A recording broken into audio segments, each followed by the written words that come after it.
아멘. 일명 기독교 역사를 피해 역사라 이렇게 말하고 있습니다. 기독교 역사 속에는 수많은 사람의 피가 흐르고 있습니다. 어쩌면 순교자를 말하면 에덴 동산에서 아벨부터 시작해가지고 예수님께서는 제단사에서 죽은 그 바가랴의 피까지라고 말씀하고 있습니다. 그 이후에도 기독교 역사를 보면 얼마나 많은 사람들이 순교했는지 모릅니다. 정말 이 기독교가 지금은 거의 들어가지 않는 나라가 거의 없죠. 거의 없는데 수많은 나라에서 성도들이 죽임을 당한 이 이야기는, 이것은 정말 온 역사가 다 알고 있는 사실이고, 사실 대한민국도 얼마나 많은 순교자가 있습니까? 우리가 절도산 경기도 지방의 순교자들 묘지를 가보면은 거기는 한쪽 부분에는 천주교, 한쪽 부분에는 개신교회, 참 수많은 선교사들의 묘지가 있고, 특히 그 절도산 쪽에는 가면 로마 캐토릭 그 천주교에 우리나라 들어왔을 때 그 대원군 시대에 많은 사람이 죽었습니다. 근데 참 묘한 것은 일본에서도 수많은 사람이 순교를 했고 중국에서도 수많은 사람이 순교를 했는데 중국과 일본은 복음이 그렇게 확산되지를 않아요. 그런데 그런데도 불구하고 우리 대한민국이 이렇게 복음이 확산이 되어가지고 전 세계적으로 정말 대한민국 교회는 세계가 주목할 정도의 부흥을 가져온 것은 놀라운 하나님의 은혜고 축복이 아닐 수가 없어요. 그래서 우리가 보면 쓸데없는 얘기들을 많이 하는 사람들이 있거든요. 어떤 사람이냐면 옛날에 복음이 들어오기 전에 그럼 여기 살던 사람들은 다 지옥 갔느냐 뭐 이렇게 묻는 사람도 있고, 마호멧 교회 있는 저 중동 지역에 저런 데 있는 사람들은 다 어떻게 됐을까? 그 사람들은 그럼 복음도 받지 못하고 지옥 가는가? 그런데 우리가 성경이 말하기를 생각할 그 이상은 생각지 말라 그랬어요.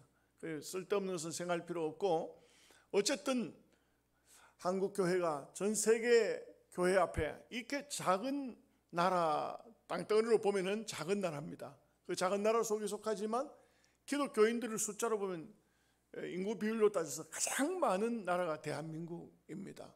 그리고 또 대한민국처럼 열심히 하나님을 섬기는 나라들이 별로 없어요. 물론 뭐 신앙의 질의 차이는 있겠지만, 그러나 기독교인들이 대한민국에 정말 많고, 가는 데마다 교인들을 만날 수가 있고, 가는 데마다 뭐 어떤 기독교의 역사를 일으키는 그런 일들이 얼마나 많이 있었습니까? 근데 문제는 오늘날 와서도 정말 하나님을 제대로 알고 제대로 섬기는 사람이 있을까? 그거는 많은 의문이 들어요.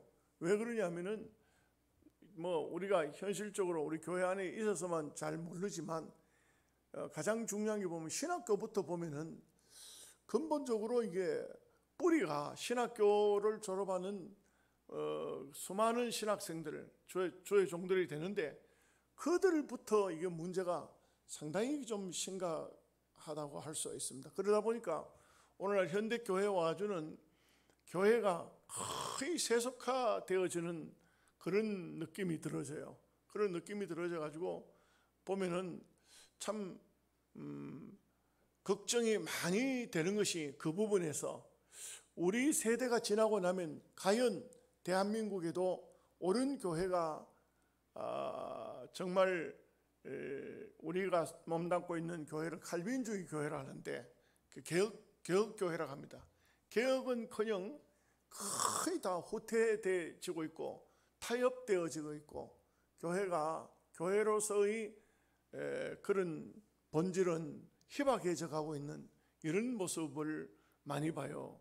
그래서 뭐 보면 지금 이 상태로 가면은 과연 개혁주의 교회라고 할 수가 있겠느냐, 이럴 정도로 얼마나 그 문제성이 많이 오는지 몰라요. 이런 의미에서 오늘 세례 요한의 순교를 다시 한번 우리가 돌아보고 생각해보고 이렇게 한다는 것은 매우 중요하다고 생각합니다. 여러분, 그냥 예수 믿다가 그냥 목이 잘렸다 해서 순교자가 아닙니다. 정말 예수 믿다가 보니까 예수 잘 믿다가 어쩌다 보니 재수없이 그만 한 번에 죽었다. 다 순교자가 아닙니다. 순교자라는 것은 예수님을 믿지만 예수님을 위해서 살아야 되고 예수님을 위해서 죽을 때 순교자입니다. 그래서 성경에는 실제로 예를 들면은 사도 요한 같은 경우는 순교를 시키려고 했어요. 죽이려고 했습니다. 그냥 죽이는, 목을 베어서 죽이는 것이 아니고 기름 가마 속에 던져 넣었지만 역사학자 유세비우스에 의하면은 그 기름 가마 속에서 살아났다는 겁니다. 그렇게 해서 반모섬으로 기양을 갔던 것이고, 또 우리가 성경을 통해서 보면 그런 사람들이 많아요. 구약에도 보면은 예를 들면 요셉 같은 경우도 죽었다가 사는 거 아니에요. 거의 애굽 땅에 팔았지 않습니까? 이게 다 거의 죽은 거예요. 죽은 겁니다. 다니엘 사자굴에 들어간 겁니다. 죽은 거예요. 거기서 살았지만 하나님이 어떤 뜻이 계셔서 다니엘을 살리셨지만 그 다니엘은 사자굴에 들어가기까지 그런 마음 자세, 신앙의 자세를 가지고 있었다는 것이죠. 그게 바로 순교적인 삶이에요. 죽고 사는 것이 문제가 아니라, 그런데도 안 살았으니까 아이고 다니엘은 아무것도 아니야, 순교자가 아니야, 이렇게 순교자가 최고로 요한계시록이 치는데 그런 사람은 순교자가 아니지 않냐? 아닙니다. 그 사드락과 메삭과 아벳느고를 풀무불 속에 던져 넣었습니다. 그런데 하나님 뜻이 계셔서 살려내신 것이죠. 그야말로 수산성에 있는 모든 사람 다 죽인다고 할 때에 에스더가 금식을 하면서 죽으면 죽으리라, 벌써 그게 순교가 된 겁니다. 우리가 순교적인 자세를 가지고 산다는 것은 얼마나 중요한지 모릅니다. 순교자들이란 책이 있어요. 그 책에 보면 아프리카에 순교한 얘기가 많이 나옵니다. 가면 아프리카 같은 데 가서 복음을 전할 때 옛날에 식인종들 말이죠, 이런 사람들이 사람을 실제적으로 잡아먹는 겁니다. 사람이 사람을 잡아먹는다는 것은, 이것은 어떻게 보면 영적으로 어두워져 있기 때문에 그들은 하나의 식물로 사람을 봤다는 것이죠. 제가 낮에 일본 사람들 감사하는 얘기를 했지만 일본에도 가끔 보면은 이게 미스터리한 게 많아요. 얼마 전에도 하나 미스터리 된 게 있는데, 우리 젊은 청년 하나가 무다히 일본 여행한다고 갔다가 실종이 됐어요. 실종이 됐는데 거의 무전여행 비슷하게 돈도 별로 가지고 간 것이 없는데 그 청년이 실종된 것이, 이것이 하여간 굉장히 미스테리합니다. 지금 어디에 가서 어떻게 실종이 된지는 몰라요. 그런데 중국 같은 데도 여행을 다니다가 젊은 사람들이 죽임을 당해요. 그런데 실제적으로 보면 배낭여행 온 이런 사람들을 아직도 일본, 중국 이런 데서요, 사람을 죽여가지고 자기네들이 먹어버립니다. 이게 인터넷에 중국에서 사람 잡아가지고 처녀들 붙들어가지고 잡아가지고 먹고 바다에 갔다가 뼈를 갖다 버리는, 바다에 타고 들어가서 뼈를 버리는 그런 얘기들이, 어떤 건 또 저거들이 잘한다고 그걸 영상을 만들어가지고 영상을 뿌리기도 해요.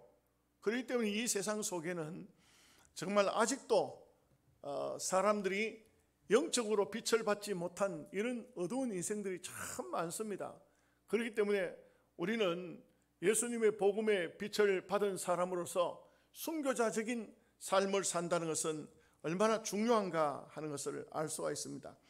마태복음 16장 24절 25절 말씀에 보면 예수께서 제자들에게 이르시되 아무든지 나를 따라오려거든 자기를 부인하고 자기 십자가를 지고 나를 쫓을 것이니라. 누구든지 제 목숨을 구원코자 하면 잃을 것이요 누구든지 나를 위하여 제 목숨을 잃으면 찾으리라. 사실상 엄격히 따지면 예수 믿는다 하는 것은 예수를 위해서 죽는다 하는 그런 뜻입니다. 예수 위해 산다는 것은 예수를 위해서 죽는다는 것이 예수를 위해서 산다는 것입니다. 이런 마음 자세가 없으면 진정한 그리스도인으로서의 삶이 되어질 수가 없습니다. 요한계시록에는 수많은 그리스도 안에서 죽은 자들에 대한 소개가 나옵니다. 근데 이 요한이 글을 쭉 쓰다가 그러다가 이런 말을 딱 합니다. 요한계시록 14장 13절에 보면 지금 이후로 주 안에서 죽는 자들은 복이 있도다. 이게 주 안에서 주님을 배우고 주님을 알고 주님을 위해서 살다가 죽는 자는 복이 있도다. 왜? 주님을 위해서 살다가 죽은 사람들이 그 영화의 세계를 본 이 요한이 너무나도 아름답고 너무나도 감격스러우니까 여러분, 우리가 최고의 보상이 뭐냐?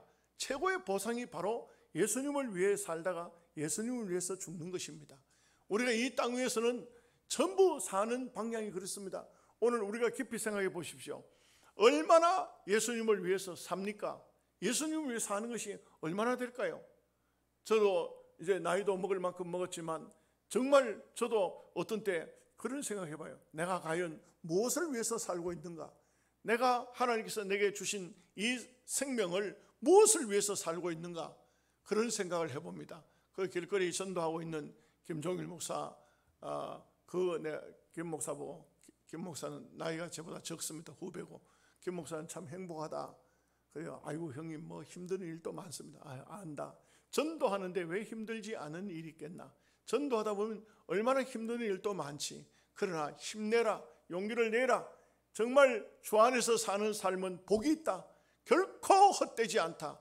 하나님께서 당신을 위해서 사는 주의 종들을 헛되게 보시겠습니까? 그렇지 않습니다. 우리가 하나님께서 정말 우리를 위해서 아름다운 귀한 역사를 많이 베풀어 은총을 주셨지만, 오늘 우리가 그 은총을 받았다고 입으로만 감사합니다 할 것이 아니라 실제 우리의 삶이 주님을 위해서 사는 삶이 된다면 주님이 얼마나 기뻐하시겠습니까? 세례요한은 하나님께서 자기에게 주신 사명을 다하기 위해서 그 시대에 그 누구도 하지 않던 일들을 했습니다. 절대 사람의 인기에 부합하지 않은 삶을 산 것을 볼 수가 있습니다. 여러분, 세례요한의 등장이 어떻게 되어 있습니까? 마태복음 3장을 보면은요, 이런 말씀이 나옵니다. 많은 바리새인들과 사두개인들이 세례 베푸는 대로 오는 것을 보고 이르되, 독사의 자식들아, 누가 너희를 거스려 임박한 진노를 피하라 하더냐? 그러므로 회개에 합당한 열매를 맺고 속으로 아브라함이 우리 조상이라고 생각하지 말라. 내가 너희에게 이르노니 하나님이 능히 이 돌들로도 하나님의 자손이 되게 하시리라. 이 바리새인들과 그 사두개인들이 왜 세례요한에게 와서 세례를 받으려 할까요? 뭐 때문에 올까요? 그 오는 이유가 뭔 것 같습니까? 나름대로 나도 백성들이 세례를 받는 것을 보고 또 그것을 그 세례요한이 선자로 알고 나도 가서 세례를 받고 나도 하나님 백성으로 모습을 갖추겠다. 오늘날로 말하면 교회를 따지면 이제 어떤 성도가 나옵니다. 이제 성례식이 다가오는데 세례 받으시죠. 그런데 이분은 예수님에 대한 것은 별로 개념이 없어요. 생각이 없어요. 그런데 세례를 받아야 집사도 되고 세례를 받아야 교인도 인정을 받을 수 있으니까 그렇게 세례를 받는다고 올 것 같으면 오늘 세례요한의 이 책망이 그 사람에게 해당이 되는 것입니다. 사두개인들이 또 바리새인들이 정말 세례요한에게 세례를 받고 회개하는 마음으로, 세례라는 것은 회개했다는 증표가 세례예요. 회개했다는 증표인데, 그런데 증표만 받고 마음의 회개는 이루어지지 않는다면 이것은 잘못된 신앙 개념이 있다, 이런 것이죠. 그렇기 때문에 세례요한은요, 그 바리새인들, 사두개인들, 당시에 보면 사두개인들은 주로 누가 있냐면 제사장들입니다. 바리새인들은 누구냐? 주로 정치적인 지도자들입니다. 이런 별로 많지가 않습니다. 바리새인들께도 그 당시에 바리새 교인이 그렇게 많지 않았어요. 한 국민의 0. 몇 프로, 1%도 안 될 정도의 적은 숫자가 바리새인. 아무나 바리새 교회에서 아무나 그 회원으로 받아주는 것이 아니에요. 그 사람들이 대부분 다 국회의원들이고 바리새인 출신들 중에서 정치하는 사람들이 상당한 위치에 있는 사람들이었고, 사두개인들은 정말 묘하게도 종교인들이에요. 종교인들이 뭐냐? 성전에서 양 잡고 그 또 짐승 잡아 제사하는 이 제사장들이 바로 이런 사람들입니다. 그리고 어떻게 보면 영적인 세계와 육적인 세계의 다 지도자들입니다. 이 사람들이 그냥 사람들이 아니에요. 인간적으로 같으면, 인기를 얻을 것 같으면 그들에게 세례를 베풀고 축하해주고 이렇게 해줘야 되겠죠. 그러나 세례요한은 그들을 향해서 이 독사의 자식들아, 누가 너희를 가르쳐서 임박한 진노를 피하라 하더냐, 이렇게 이거는요 아주 파격적인 말이에요. 이 말 자체는, 이거는 절대 아무나 할 수가 없어요.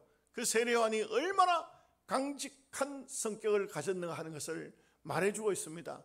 그러므로 나중에 보면 이 세례요한을 오늘 본문에서 나오지만 이 헤롯은 아무래도 다른 사람들은 예수님에 대해서 그 이런 말 저런 말 합니다. 뭐 엘리야라 이런 말을 주로 많이 한 것 같아요.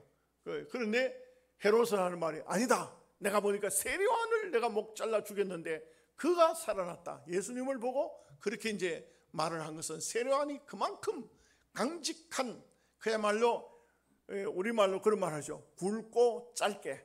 인생은 그렇게 오래 산 거 아니에요. 세례요한은 33세에 죽임을 당했고 예수님도 33세에 죽임을 당했지만 바로 세례요한은 30세죠.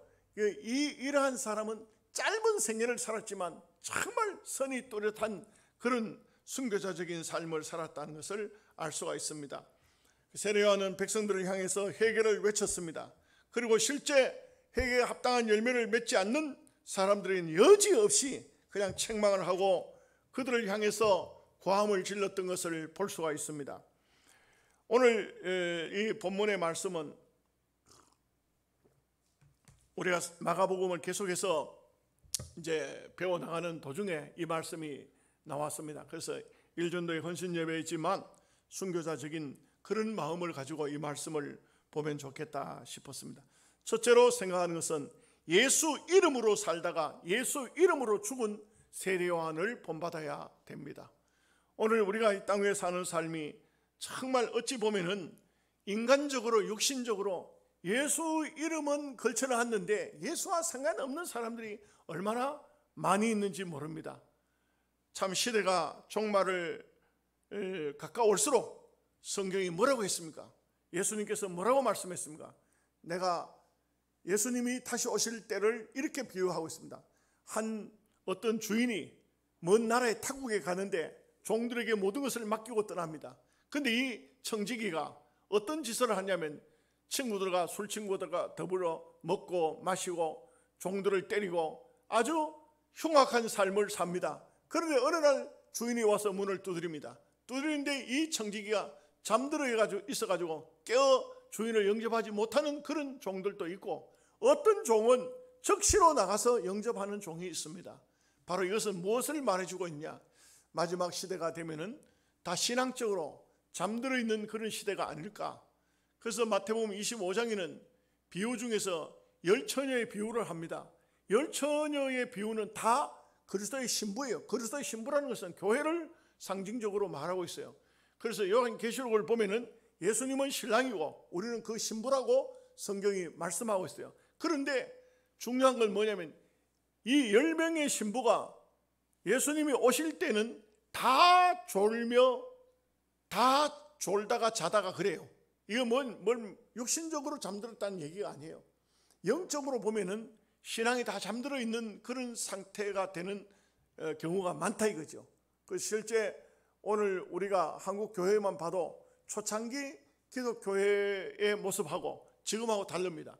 초창기에 우리가 어린 시절 그때 당시에 교회 부흥회하러 다니는 목사님들의 부흥사의 모습이 어땠습니까? 오늘날 부흥사 모습이 어떨까요? 심각한 얘기지만 이름 있는 부흥사들이 거의 다 영적으로 잠들어 있는 듯한 그런 느낌이 들 때가 참 많아요. 정치에 발을 들러가지고 정신없이 정치합니다.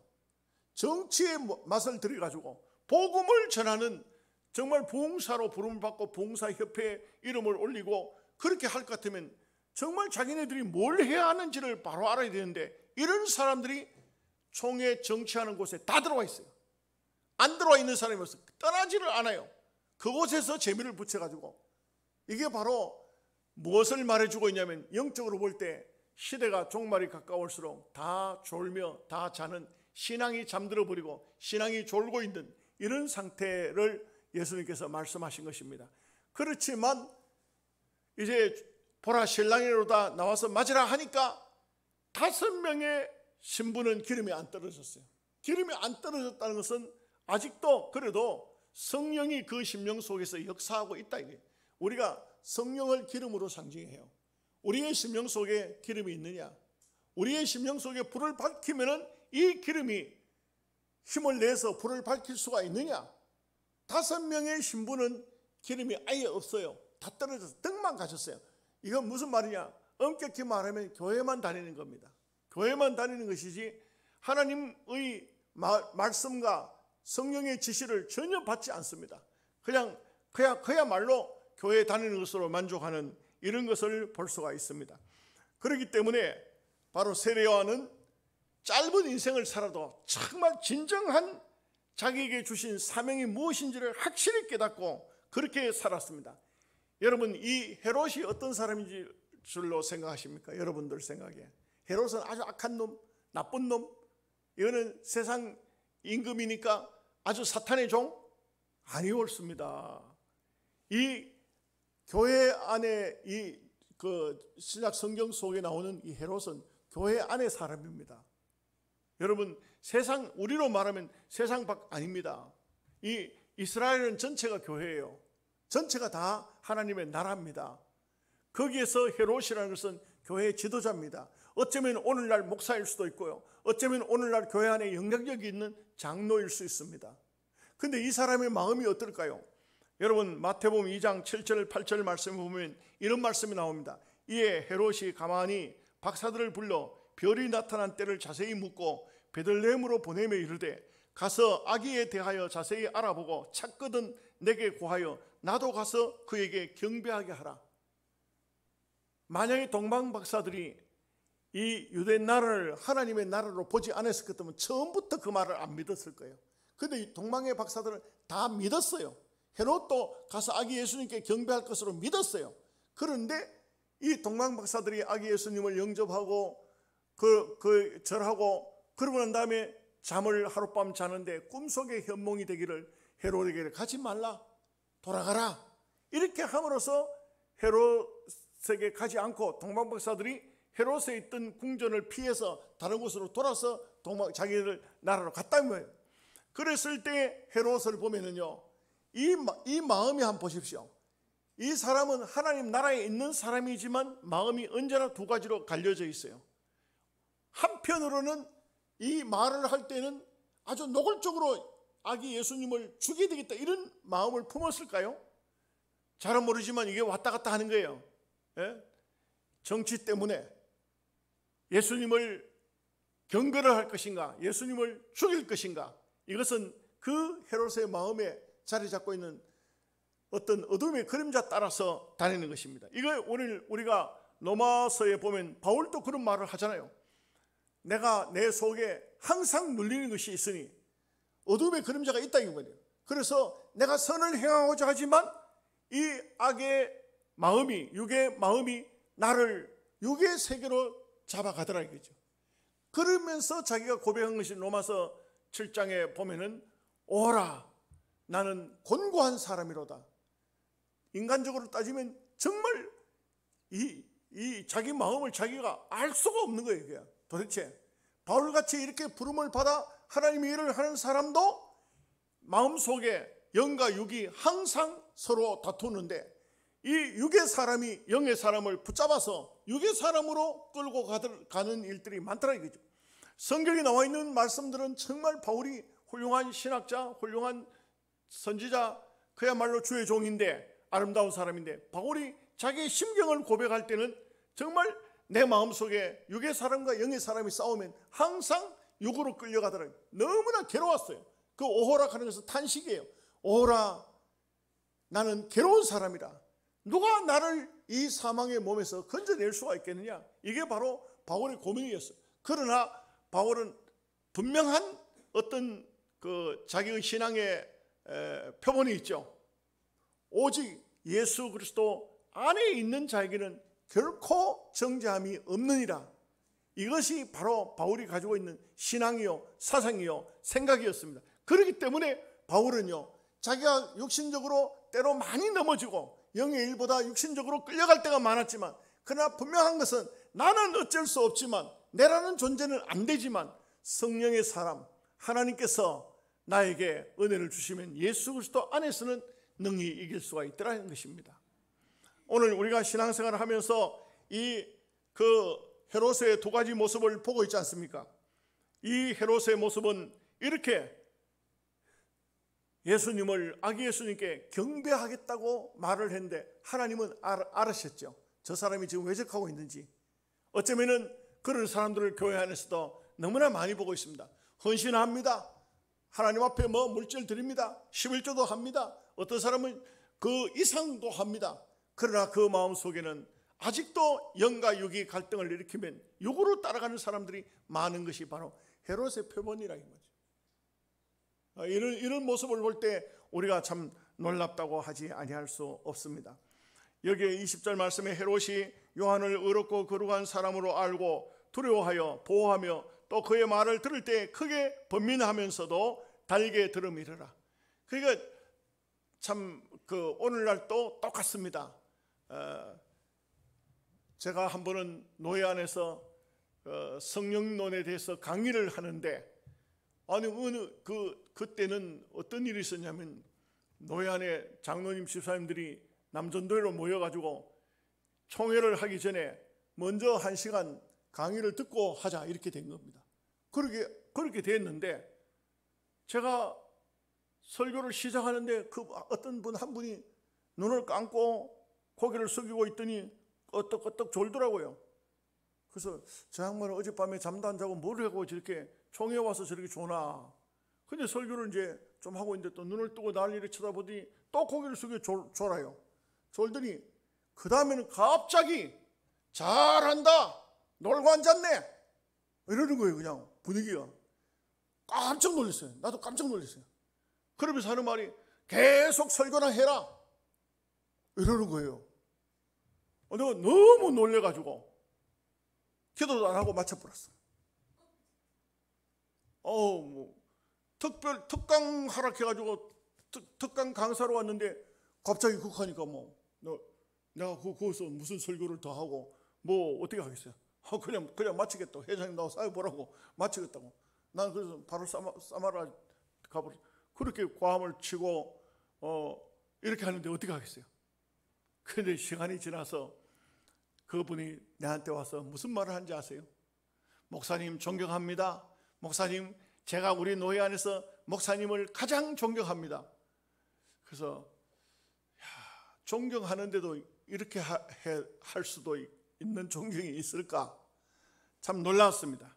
그렇습니다. 우리의 마음속에는 언제나 헤롯이 있습니다. 교회 안에는 헤롯이 있는 거예요. 언제나 어려운 사람을 두려워하면서도, 하나님을 두려워하면서도 기회가 생기면 육이 툭 튀어나오면 세례요한을 죽여버리듯이, 아기 예수님을 죽이려고 하듯이 이런 헤롯이 우리의 속에 있다는 것입니다. 우리에게는 아직도 악한 아담의 피가 흐르고 있다는 사실을 잊어서는 안 됩니다. 그렇기 때문에 이 헤롯은 예수님께서는 뭐라고 평가를 하셨냐? 교활을 한 여우라고 했어요. 그래서 누가복음 13장 31절에 너희는 저 여우에게, 이건 헤롯에게 한 말이에요.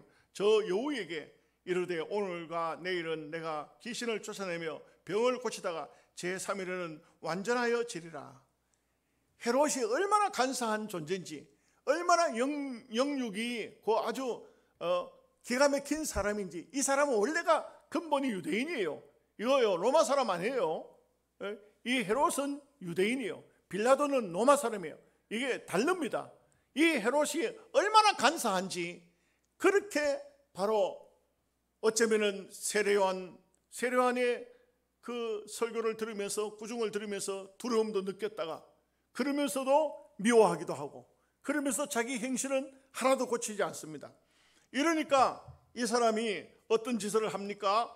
오늘 말씀에도 나오지만 자기의 동생이 빌립이라는 사람이, 헤롯의 동생이 빌립이에요. 빌립이라는 이름도 다 우리가 잘 아는, 헤롯이라는 이름은요 잘 안 짓죠. 성경에 헤롯이 아주 못된 짓을 하다가 이렇게 망했기 때문에 헤롯이라는 이름은 안 짓는데, 빌립이라는 이름은 많이 짓죠. 예수님의 제자 중에도 빌립이 있고 7 집사 중에도 빌립이 있지 않습니까? 이 빌립이 있는데 이 빌립의 아내가 누구냐면 헤로디아예요.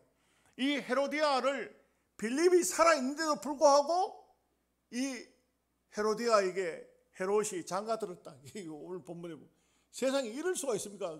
그리고 헤로디아는 남편이 둘이에요. 남편이 둘인데 헤롯도 남편이고 빌립도 남편이에요. 이런 윤리가, 이런 도덕이 어떻게 이런 일이 있을 수가 있을까요?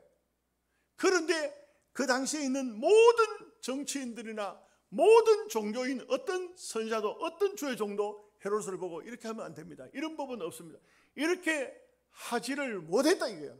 아무도 말을 못했다 이거예요. 그런데 여러분 보십시오.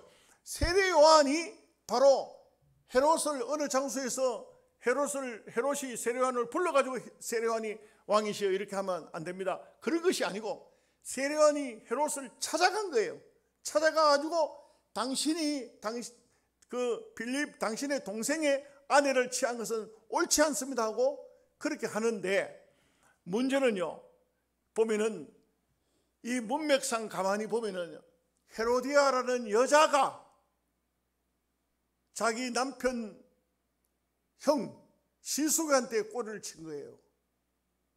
그렇게 해가지고 이 헤롯이 바로 헤로디아를, 자기 동생의 아내를, 지수씨를 자기 아내로 삼은 거예요. 이러니까 이 왕궁의 그 참 성적 문란이라는 것은 옛날부터 중국도 일본도 뭐 이런 이 유대 나라에도 이런 일들이 벌어졌다는 것은, 이거는 참 기가 막힌 일이지만 아무도 그 권력 앞에 설 사람이 없었습니다. 아무도 그 권력에 대항할 사람이 없었습니다. 누구 한 사람도 옳은 말을 해주는 사람이 없었습니다. 제가 새벽기도 시간에 말틴 루터에 대한 얘기를 했습니다. 그 말틴 루터는 1517년 종교개혁에 불을 붙인 그런 사람입니다. 이 말틴 루터는 어떤 일을 했냐? 말틴 루터는 그 교황청에 95가지 정도의 질의서를 독일에 비리된 베르당 교회당에다, 성당에다가 세웠어요. 그 중에 제일 큰 주제가 뭐냐면 속죄표를 판 거예요. 천당표를 받았다고요. 어떻게 천당표가, 성경에 천당표가 어디 있습니까? 돈 주면 천당 간다는 그런 표를 성경에서 어디서 말하고 있습니까? 그건 없는 거예요. 없는 것이고, 그들은 베드로 성당을 짓기 위해서 전 유럽의 돈을 다 끌어들일 때 이것을 보고 루터가 그것을 잘못됐다고 지적을 한 거예요. 그러니까 이 카를 5세 교황이 루터를 보고, 그래 우리가 잘못됐어? 그러면 토론을 한번 해보자 이래가지고 토론하려고 범사회장으로 부른 거예요. 불렀을 때 문제는 뭐냐면 그 앞에 요한 후스라는 아주 유명한 또 주의 종이 있었는데, 로마 캐톨릭에 잘못된 것을 얘기를 하니까 범사회장으로 나오라고 했어요. 원래 범사회장은요 국회의사당이에요. 그런데 그곳으로 나오라는 거예요. 그곳에 갈 때 모든 추기경들과 그 다음에 또 그 당시에 그 정부의 요직을 가진 사람들 다 나와 있고 칼을 5세가 다 나와 있었어요. 그런데 그 장소에 간 사람들 앞에, 루터 앞에 두 사람이나 현장에서 바로 체포해가지고, 그래가지고는 가서 심한 고문을 하고 죽여버렸어요. 그러니까 이 루터는 그 장소에 다시 초청을 받았을 때 오라 하니까 모든 친구들이 가지 마라. 가면 죽는다. 네가 가면 반드시 죽는다. 그러니까 가지 마라 그랬어요. 그런데 여러분 보십시오. 루터가 이런 말을 해요. 내가 밝힌 모든 하나님의 진리의 말씀을 위해서라도 나는 가지 아니할 수 없다. 내가 밝힌 성경을 통해서 이신득이 믿음으로 구원받는다는 이 원리를 하나님 말씀을 통해서 백성들에게 전했는데, 내가 그 현장에 가서 죽더라도 나는 이것을 밝히고 죽겠노라. 이런 마음 자세였습니다. 어쩌면 성경에 나오는 세례요한과 같은 그런 맥락을 취하고 있는 것을 볼 수가 있습니다. 그냥 이렇게만 얘기하고 나면 여러분 궁금할 테니까 루터가 거기 가서 드디어 밝힙니다.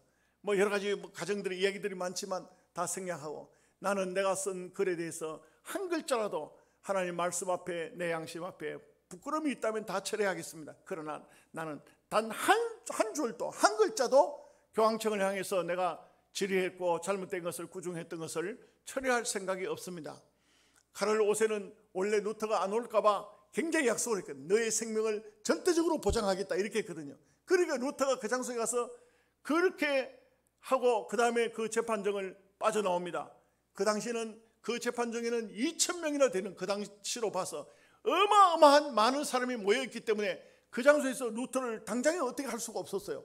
그런데 루터가 나오면은 바로 이제 칼을 가진 자들이 루터를 따라잡도록 돼 있는 거예요. 루터가 나오면 그러면 루터는 결국 보험소 회의장에서 나와서 얼마 가지 못해서 죽는다 이거예요. 죽어요. 죽도록 돼 있어요. 그 계산이 그렇게 딱 깔려 있는 거예요. 근데 그 당시에 독일 황제가 사람을 보냅니다. 어떤 사람을 보낸지 아세요? 정말 말을 날쌔게 타는 그런 기사들을 몇 명을 뽑아가지고 보내면서 어떻게 하냐면 루터를 잡아오라고 합니다. 그 어떻게 잡아와야 되냐? 그야말로 루터가 보험소 회장이 나왔을 때 아주 손살같이 막 그야말로 인간적으로 비호같이 말을 타고 달려가다가 그 사람이 바다에 그 강가에 가면 고기 잡을 때 토망 탁 던지죠. 토망 던져서 막 당겨 올리면은 그러면 고기가 걸려 들어오지 않습니까? 보셨죠, 여러분들? 이 토망을 가지고 루터에게 탁 씌웠어요. 그러면 당겨가지고요 말 뒤에다 싣고 손살같이 막 아무도 따라올 수 없는 이 막 아주 막 엄청난 그 미리 준비된 말을 가지고 그렇게 루터를 가지고 가서 결국은 그 장소에 가서 루터한테 사과를 합니다. 내가 당신을 왕의 명령으로 구해오라 할 때 이렇게밖에는 할 수 있는 길이 없었습니다. 그 루터는 한 번에 그냥 토망 속에 갇혀가지고 꼼짝도 못하고 말 뒤에 실려가지고 그 먼 거리까지 나왔는데 그 길로 독일의 어떤 큰 수도원 같은 데 가서 거기서 글을 계속 쓰므로 그야말로 하나님의 귀한 종교개혁의 역사를 이루었던 것을 볼 수가 있습니다. 이와 같이 오늘 세례요한은 그야말로 아무도 이런 일에는 끼어들지 않지만 세례요한은 자기의 생명을 걸고 바로 헤롯을 향해서 꾸중을 하고 잘못된 것을 지적했던 것을 볼 수가 있습니다. 헌신예배 시간이라서 또 많은 말씀을 하면 시간이 너무 많이 갈 것 같아서 오늘 여기까지 말씀을 하고, 여러분, 순교라는 것은 일시적으로 예수 믿다가 내가 예수님 위해서 죽을래 이런 게 아니에요. 그게 순교가 아니에요. 뭐냐? 예수님을 마음속에 모시고 예수님을 위해 살다가 예수님을 위해서 죽어야 되겠다는, 늘 예수 위해 살고자 하는, 예수 위해 죽고자 하는 이 마음을 가지고 살아야 바로 순교자입니다. 어쩌다 죽는 것이 순교자가 아니라고요. 우리가 진정한 헌신자라 하면, 하나님 앞에 정말 헌신하겠다 하면 순교자적인 마음을 가져야 진정한 헌신이. 여러분들 1년전도에 헌신 예배하지만 우리 모두가 다 그리스도 안에서 하나님께 부름을 받은 헌신자 아닙니까? 다 이러한 마음으로 승리의 삶을 사시기를 주님의 이름으로 축복합니다. 하나님